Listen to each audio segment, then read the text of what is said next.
What's up, y'all, and welcome to another episode of Worldly Church Girl. It's your girl, your host, Lillian Harshaw. On today's show, I have a woman with a unique gift. She's the founder of the I See You movement, she's an inspiring author, and she's a motivational speaker. I introduce to you Isabel Hundt. From a little girl in Germany who sees life from a different lens, to a global phenom, to a two-time best-selling author, an inspirational speaker, a filmmaker, to God using your gift of discernment and reading people's hearts, not for fame or fortune, but for his glory. I want to begin at the beginning of your first experience, or when you realized that you were seeing things in color, or synesthesia? Yes. Yes. I do not remember my first time because it was always part of my life. I was always very artistic. I think I got that from my mother. She's very artistic. Who knows? She maybe has the same gift, just doesn't know it. No, it was always part of my life. I just see, numbers in different colors, letters, cities. If I think of them, just by thinking of something, I see them in different, or see whatever I'm thinking of in different colors. And so it always was part of my life. But the first time that I really could acknowledge it as a gift, as something that is unique to me and that I have for a greater purpose that I'm supposed to use for something bigger, was about 10 years ago when I moved 11 years ago now, from Germany to the US, where I had to really reevaluate who I was, my entire identity from being that German girl to now living in the US and having to figure out how to live and work within a new culture. That also stripped away my religious understanding of the world. I grew up very conservative Lutheran, and coming to the US, there was suddenly such a deconstruction process going on in how I experienced the world. And that's how I really was able to identify that synesthesia, that neurological difference, as a spiritual gift in the way I connect with people on a soul level. Was it a huge culture shock for you moving from Germany to here? No, it's funny because always people think that should be a big culture shock. When you move away from your home country, you expect it to be different. You expect it to, you have to figure your way. The culture shock comes when you go back to your home country and they all moved forward and evolved, and then you go back after a couple of years and you're like, I don't know, did that all change? Like, what happened here? So the culture shock actually comes when you go back home, but I haven't been back home, honestly, in 10 years, so. Oh, really? Yeah, there was always something coming up, and we were going this October, but now they won't let in American travelers. So I know, we've been banned. Isn't that funny? We've been banned. So even though I'm German citizen, I will still not be able to get in because I haven't been in Germany for the last 10 years. So yeah, we had to cancel that again, which sucks because my dad is getting remarried, and my sister and my brother, they just had children, so it would have been nice. Yeah. But yeah. So yeah, culture shock. I think what really happened was an identity crisis. It wasn't so much a culture shock, but an identity crisis when I moved here. I didn't feel German. I didn't feel American. I didn't feel like I always felt like I had to defend my identity. I always felt like I had to defend my Germanness to Americans. Like, no matter what people told me, what stories they shared with me, I always had this slightly sarcastic response with, well, we in Germany, we do this better, or we do this way, and it's better. There was always this fight, this internal fight to trying to conserve what I knew who I was, versus just being and just integrating myself. That was a big struggle for me until I worked with one of my coaches through that. And he said, your purpose and your calling is much bigger than the country. How can you free yourself from this war, from this internal war, by thinking about it in a different way? And that's when I started to really internalize and to understand that I am not just belong, that I don't just belong to a certain country because I grew up there or because I live there now. I identify as a world citizen. Um, where there are no boundaries, no limitations, no borders that keep me limited to who I am. I know we talked about it before about you sharing what your family's reaction was when you told them, knowing about your gift. Mhm. Is any one of them, do you think, will be the more understanding than the other? I think to them it's just Isabel has always done things a little different. She's always a little crazy, so well, that's just part of the crazy. Who cares? I think Oh, that's that's just kind her. of I even like one day I was sharing about an accident that I had where I was trying to help my mom and we had really high bunk beds and it was about 7 feet high bunk beds. They were high because the ceiling was pretty high and we were four kids in one room or two rooms. And I fell backwards. I was trying to help my mom. I fell backwards from all the way to the top. From the top, I was like well, probably I was four. Fell all the way backward on my back, and I remember being able to see the girl that was on laying on the floor. I watched my dad come running in, holding me because for a second there I couldn't breathe. And my mom calls me and is like, it wasn't that high. I'm like, Mom, I said 7 feet, not seven like meter or whatever Inches, you yeah. think. It wasn't a curb. So they do, yeah, so they do remember, or they do check on what I say and my work, and but I don't know if they really think much about it. To be honest, I never really ask them. They just say yes, okay, we trust you. Just good job. Yeah, You're doing great. that's right. As long as I'm still alive, they won't question it. So far, I've done well for myself. So the title, The Leader's Heart Decoder, where did that come from? That came from a lovely French girl who does personality and branding work, and she just really asked me, so how would you like? What would be a title for what you do? And I'm like, I don't know how to say that or how to even define that because it's just so complex. And so she asked me to share my gift with her and what I actually do, and so the colors that I see, especially when it comes to people, is not the aura. It's not the color that people can see around people. It's directly coming from the heart center.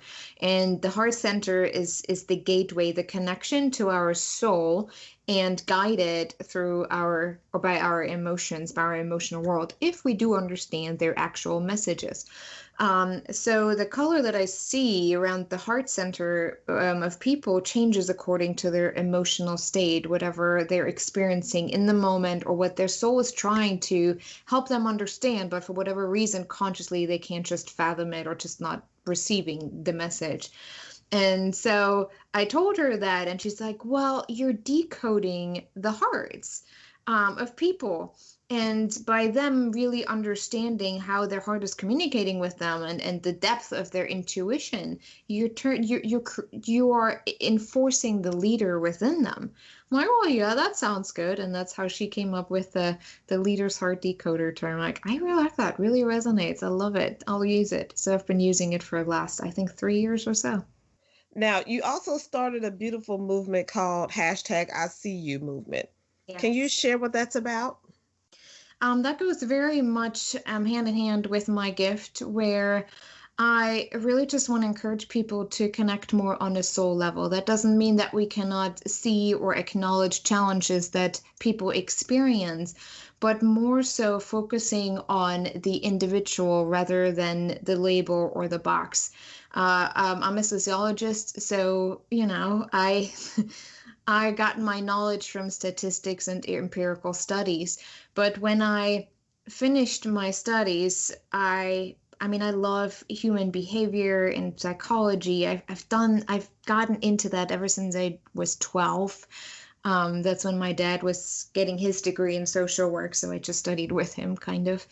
Um, but something was missing. I always felt that it was too superficial, too much surface level labeling that just didn't resonate with me on a heart level.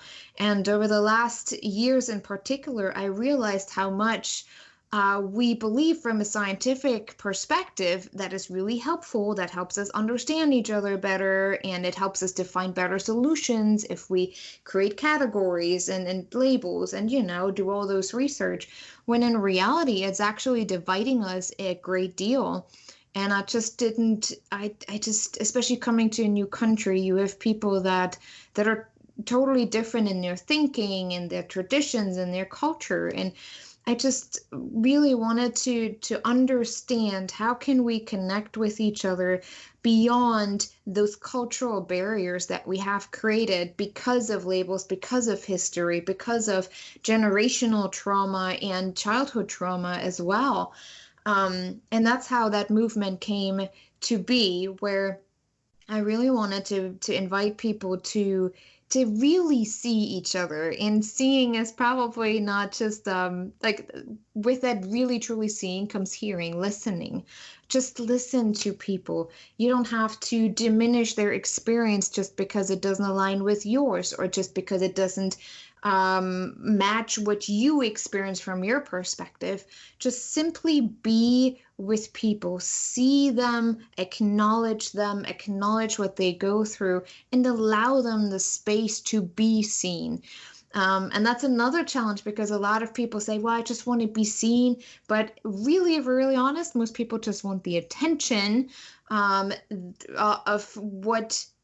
how they want to be perceived, the reputation that they want to hold up to.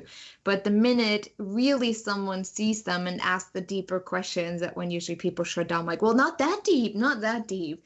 So that's kind of become my mission, for seeing people, helping people to be more comfortable in being seen, truly having this soul connection, imagining physical matter being gone, just us being those energy waves, just really connecting on a soul level.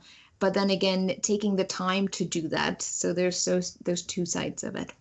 A lot of what we experience is this is part of who I am has become an idol. If it's our skin color, is it, our job, money, what we have, the material things, our belief system, our religion, all those things, for many has become such a strong identity of who I am that every time someone questions anything or goes against what you think you believe or where you belong, we're not really actually sitting and seeing, we're just in defensive mode. What are you going to say that could take away my part of my, or a part of my identity? The most powerful people are those who can sit in stillness within their calling. Those who don't run to the microphone right away and say, here I am, and I am the one who will produce change. But those who can sit in stillness and be okay with not like really waiting for their turn. I think I send out, I'm going to send out a newsletter to my email list. Where I also mentioned something. I used to work with international students, exchange students at my university, and it was always loud. You have 10 different languages spoken, but I never was able to get their attention when I was just saying, everyone quiet, or you scream in the room. But I got their attention when I was very quiet and just looked at them, like nothing else, just being quiet and looking at them. That's when they suddenly like, oh, something is not right. I should probably pay attention. And that's why I say the most powerful people are those who can sit still and can be in silence and wait for the time when they're called to step forward, to move forward, to say something, whatever that looks like. And some of the most powerful activists might actually be the ones who stay in the background, who are not in the forefront, who really do the back backstage work, you know. Mm-hmm. And those are the The grunt ones, work, yes. yes, and those are the ones who are not attached to the cause. They're attached to their being. They understand to sit in that place of love and compassion and acceptance. There's nothing for you to do. Just your present is what creates the activism or the art of activism. And those are the people who really want to look for solutions, who really want to embrace change and not just want to talk about it. There's a big difference, because they're not attached to it. They're not attached to the outcome. They're not attached to what happens if we find solutions. Is there suddenly my calling gone? No, they just understand that their calling is related to who they are, to who they are being, and therefore can sit in that space, you know, and that's a very, very, very powerful place to be in. Now, if you could only be one of these things, an inspirational speaker, a psychologist, or a certified transformation coach, which one would you be and why? um, I already set aside the coach for a while, because the industry itself, I just didn't really resonate with it much anymore. It was just too much blah blah blah and nothing really else behind it. Um, it's just me. It just didn't really click with my heart anymore. So I think I would choose the speaker because the sociologist is already embodied within me. It's my thinking. It's my um, the divinely downloaded message that I often receive. So I think I would definitely do the inspirational speaker. For one, I love being on stage and just connecting with people. I even just love being on stage and not saying a word and just looking at people. It's actually a very powerful thing to do, just like in a classroom. Um, just connecting with the people from the stage and just understanding their thought process, or why did they come, or what do they want to hear. It's almost like playing a beautiful song with an orchestra. You know, you understand, okay, I can use this tool, I can talk like this with this audience. It's just very much work in the moment. You never know what comes out of your mouth. At least that's what it is for me. Like, even when I do interviews, people always ask me, what did you talk about? I don't know. I I cannot don't remember what I remember. said, but stay tuned. That's So right. you never really have a prescripted speech before you speak. It's Oh no, just I do. My oh, ego my ego is a little like there is this sweating point okay. where I need to write it out like word for word. So I feel like I have a foundation to stand on. But the funny thing is, usually when I do get on stage or when I do have interviews or supposed to do a workshop or something, I have it there, but it barely ever does it go the way I wrote it down. Right. Because that's where your heart leads you. Yeah, there's still some, some insecurity inside of me. Like, if I don't prepare that, then, oh, what if I don't know the words? What if I can't think of what I want to say, or just have a black, like a brain fart in that very moment, just everything goes black. And that's related to a teenage trauma experience where I was supposed to hold a speech or a presentation in English, and I had an absolute breakdown, emotional, physical breakdown in front of the entire class. That was very traumatic. Oh, So that's where it still comes from, where I'm like, I need to be prepared. But then once I'm on stage, I just ask for divine guidance, for protection, that I do not take everything on people throw at me. Because when you have, even if it's just 5 people in front of you or 1,000 people, the energy that is this steered toward you is very strong. There's yes. expectation, there's judgment, and if I wouldn't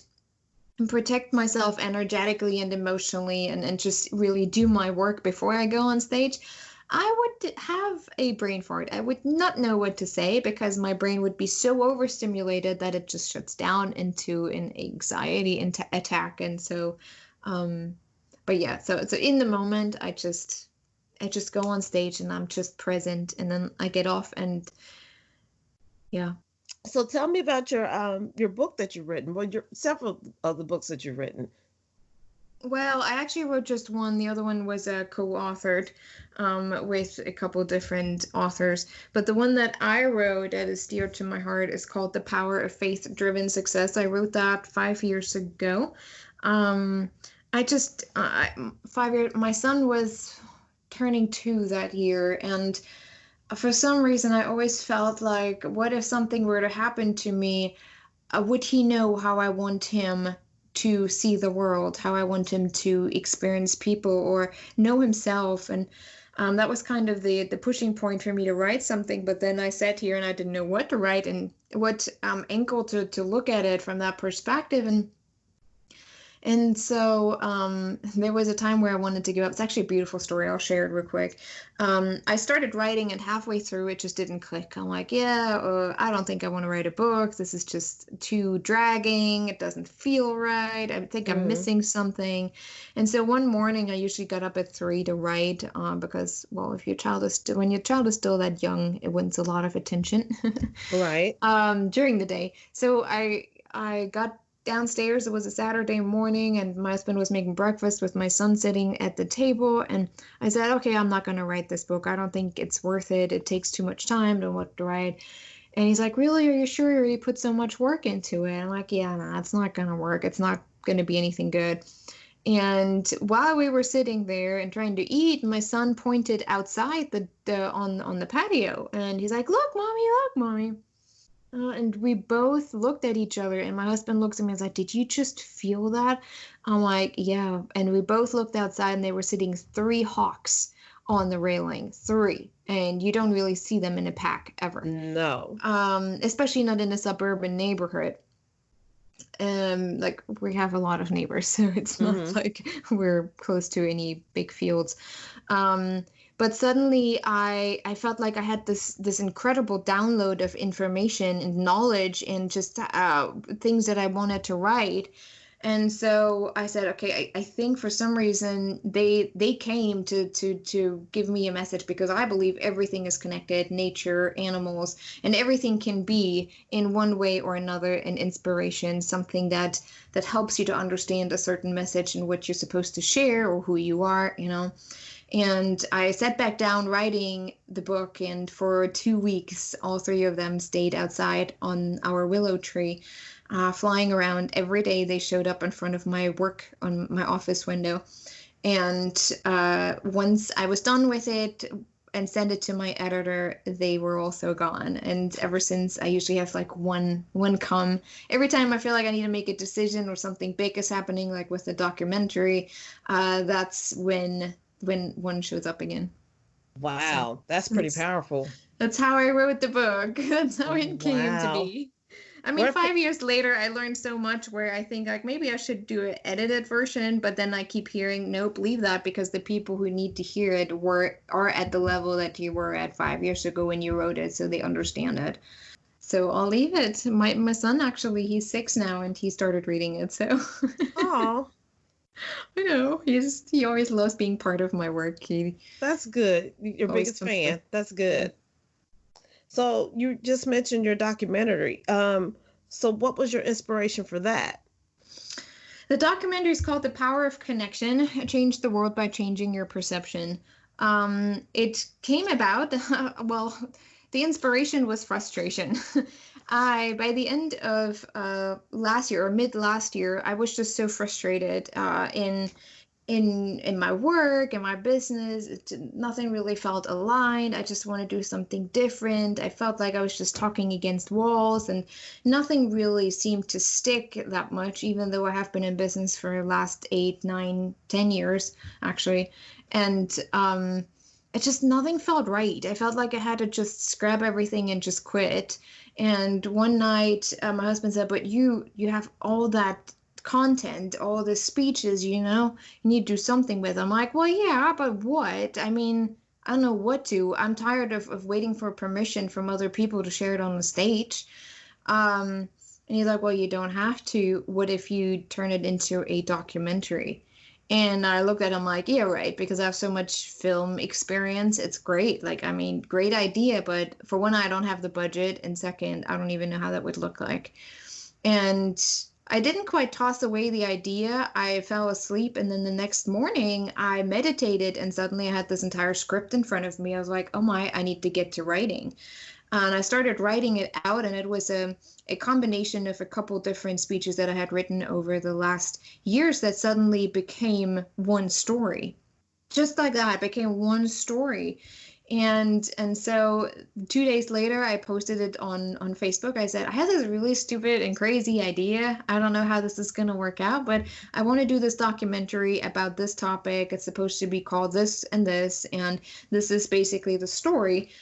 I don't know, like, does anyone know how I could get some grants or some like a budget for that? Because uh we also want to adopt. So most of our finances are pretty much ripped up in that whole process because, well, it's like 30, 40, $50,000 to adopt. So I'm Mm. like, we can use that for the documentary for sure.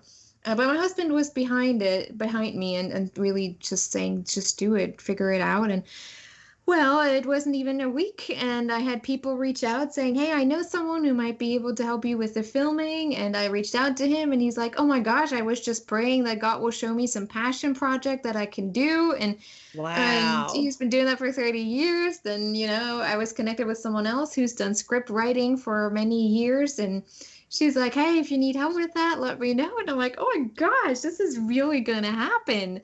And then there was a cinematographer. We had been connected for a while, but never really like talked to each other.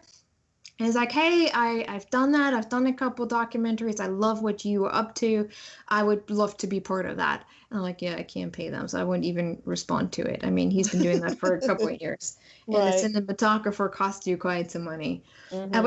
he kept being on my butt. He's like, I'm serious. Like, if you want help with that, I would love to do it. Here's some information. So for legal stuff that you need to consider, and like a pitch deck and how to find potential investors. And I was like, all right, well, I can't pay you. You already know that. Are you sure you want to do that with me? And he's like, yes, I'm on board. I'll do that.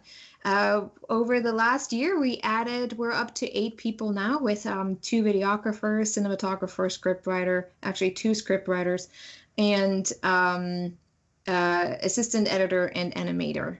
So, Wow. and all of them volunteered their services, their talent, and KJ, our cinematographer, which I work with closely now because we're at the stage where we're done mostly with filming and just really do the editing. We were just nominated for the Impact Award. But KJ said, Isabel, your documentary is about the power of connection. And it really goes into it starts out with a story when I dated a black guy back when I was like 20, when I first came to the US for the first time. And there was just so much prejudice and biases in my head and stories that I kept it on a long arm, like, don't come any closer because I know all those stories about black people, and Mm-hmm. that's what we've seen on TV in Germany. So, and it never really felt right to me. And so I had to really examine it. It never really let me go either. I knew this story will become eventually something bigger. And well, it did. And so we're examining that story and the prejudice and the biases that show up within every single one of us. And then we're taking it into the subconscious through a metaphor where we use an old house, and behind every door is a different part of our subconscious programming, from education to religion to social programming, and we're examining that within our subconscious much deeper, and make it very visual through animation and talking about emotional awareness. So that's where what I really love talking about and getting into is the cultural transformation through self-awareness and emotional awareness from a spiritual perspective. And so that's what we're doing with a documentary, and then we're getting back out of the subconscious into our conscious reality, and really drawing out, okay, this is what we all have to think about if we really want to create a shift. And a year ago we didn't know what's going to happen this year. Right. We just started working on it, whatever, eventually it would come to something. And then of course COVID happened. Now the whole discussion about discrimination and racism and oppression is happening, and we just all look at each other like, oh my gosh, this was meant to be. You know that? I'm like, yeah, I never expected that this would be so perfect. Such an incredible timing, to really take a look at that, at who we are as an individual from that perspective. And yeah, and KJ said, your project is one of those examples um, where we weren't just low budget. We didn't have any budget.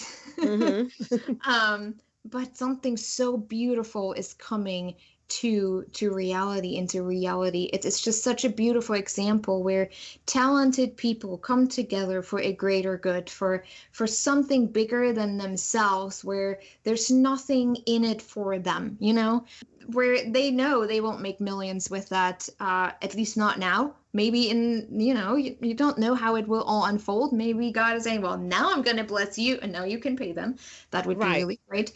And I'm really kind of expecting that. I'm setting the intention for this to happen, because they deserve it. The work that they put in is incredible and was incredible. But it's just such a beautiful example how like-minded people come together without any expectation and just sharing their gifts in such an incredible way. Every day I'm so grateful, and my heart just is so full, of gratitude for how things unfolded and still unfolding, and it's been incredible. Yeah, so we're hoping, um, that we can launch it this fall. We're hoping that people are actually open to solutions past the angry fighting stage that we're in right now, and actually able to listen and take responsibility for themselves, so that we can break the system, so that we no longer, live within the system that has served only a few for so many years, where we can break free from the understanding of, well, if I want to win, someone else has to lose, and I'm not the loser. So with that mindset, we always have this battle, this power struggle going on. So we're really hoping and praying that by fall, winter, people are more open to saying, okay, wait a minute, we need to stop this. We can create win-win situations for everyone worldwide if we just start with ourselves and examine internally what has identified, or with what have we identified over all those years. What are things that we need to break up and let go, and the programming and the belief system, So that's the goal, the power of connection. Yeah, we're I hoping. watched the trailer, and the trailer itself is pretty powerful. Yes, I love what KJ did with it. Yeah, because you truly don't know where it's going. And just from watching the trailer, and then as it unfolds, you're like, oh, wow. Yeah. We want to launch it with a big online launch of the people who donated, who participated. There hundreds of people who participated in this whole thing. We did a social study, locally here, that is integrated in the documentary. And so they get to watch it online with us. Mm-hmm. And then we're creating a website where people can watch it based on donations. We don't know quite how, but that helps us to just offset the costs over the last year. And then I want to take it to universities and colleges in particular, to have screenings and then Q&As, like really getting into the conversation itself. How can we connect deeper? How can we go beyond the physical barriers that we see, the physical, separations that we have created, and really understand more of the spiritual side of who we are, so that we can create a better future, not just for us, but for everyone. Yes. So, what is your personal mission statement? Oh, that's a good one. I feel like that always changes. Darn it, you could have warned me before you asked that question. Oh, no. My personal mission statement. Oh, I never even know how to define a mission statement. But I think, to explain it in a very clumsy way and non-professional way, my mission is um, to help people understand the beauty of soul connections. When people When I talk to people, most of the time I get the response of finally someone who gets it or who gets me. And in that moment, I probably haven't even done anything, you know, Hmm. just by being present with people. And my mission is to help people slow down and step outside of the matrix that we have so beautifully created for the benefit of a few, so that we can feel oneness, so that we can feel connection and oneness with all that is, including nature and animals, so that we can create a deeper level of respect for each other, for Mother Earth, for, for every creature, really. And just acknowledging that, seeing divine in each and every one. So, what advice would you give someone who has a gift but isn't sure how to hone it? It takes time to slow down. Everyone has some gift. If you are a unique expression of God, of the divine, then you're here for a purpose, and you do have a gift, and that could be words, that could be music, that could just be how you are with people. It could be your hugs.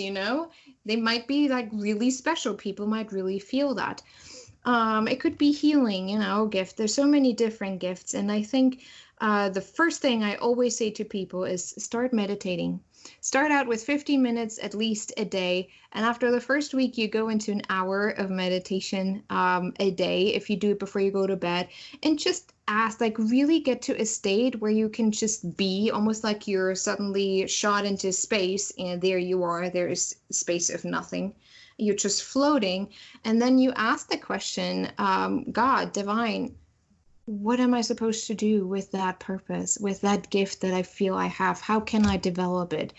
And the more we listen, the more you will understand or see, okay, there are people being brought into your life that can support you in defining that. There are books that suddenly keep showing up in your life. It's about observation. What are synchronicities? What are things that keep showing up after you ask for help? You don't get it by God writing a story in your notebook saying, hey, this is exactly your purpose. Now go run with it. It's a discovery journey, it's an adventure. And as soon as you can acknowledge it for that, you'll have fun with it. Because then you look for synchronicities, you look for people, and it's about trust. Like if you do see someone that really resonates with you, or you read something, and even if there's an investment involved, trust in that. Oh my gosh, I fought that for so long. But the minute I said, okay, God, I'll do it, I'll pay for that, even though it doesn't feel good right now, I always got it back tenfold. Yes. Every single time. Yes. And that is God saying, well, thank you for trusting me, or About trusting the time. universe, right? Just run with it. And that's how the documentary is established. And people's like, how were you so brave to even get out? I'm like, I don't know, I just did it. Like I just got it, I just did it, I showed up, and this is what's happening. I'm not really doing too much. It's all just flowing. And every day I'm surprised, like amazed, like, oh my gosh, did that really just happen? Like, how did that just come into my life? Or what's happening here? And it's kind of fun. If you make it fun and you're open and not attached to how you think this is supposed to look like, or if there are a lot of people who think I have this gift, now I have to understand my calling and my purpose, and then they become famous. That's not the case. Like this is not aligned with your soul. If that's what you're striving for, you probably won't figure it out for a long time. Now, how can people contact you? The easiest is through my website, isabelhundt.com, isabelhundt.com, because that's where I have all the information from the book to the film, people can contact me through the website. Yeah, pretty much everything. The easiest really is the website, and it's just one website to remember. Unless you want to go directly to the documentary website, that's thepowerofconnection.net. Okay, awesome. Well, I cannot tell you how much I enjoyed you. You are so sweet. The way you look at everything, and which is what you do anyway, but just the way you look at everything, it's pure. It's not tainted. It's not it's not filtered. It is what it is, and which is rare because people nowadays are so busy trying to put up this front of what they want people to see them as Mm. versus of what they really are. And what they really are is so much more beautiful than what they're trying to be. Yeah. It took me a long time to get to the place to, quite frankly, give a shit what people think about me. Yeah. Sorry. Is that Oh, you're bad? fine. You're fine. um, yeah, it took me a long time to get to the place of not being attached. And I think I will need it, especially once the documentary gets out. There will Yes. be people who are like, oh, this sucks or this is stupid, and I can't take that personally. And looking at it at life or at the world the way I do, I don't have to take that personally. I can just acknowledge, okay, it didn't resonate with them. That's cool with me. I know what I did, I was supposed to, and it's something that is created on the foundation of love. It's not something to convey an opinion. It really is a documentary where I allow people to discover themselves, and whatever that is for them and not for me. I'm not telling them this is how you should be doing life, so you're going to be successful. It's not what it's about. So I'm not attached to how people think about it. Yes. And any new venture that you do, you're going to get criticized, Yeah. and it's sad and it's hurtful, especially when it comes from people you're closest to. Yeah. But as long as, like you said, as long as you're doing what God has led you to do, you will find some peace within those criticism. Yeah. Yeah. You just look at it, okay, now I see where you are and I still love you, but now I see you.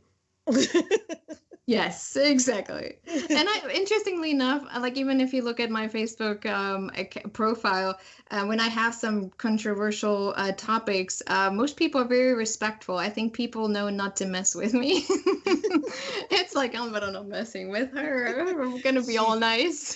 She's not the one. Yeah. Okay, so I have one last question for you. Are you ready? Yes. Okay. If you could have any theme song be your song when you walk into a room, what would it be and why?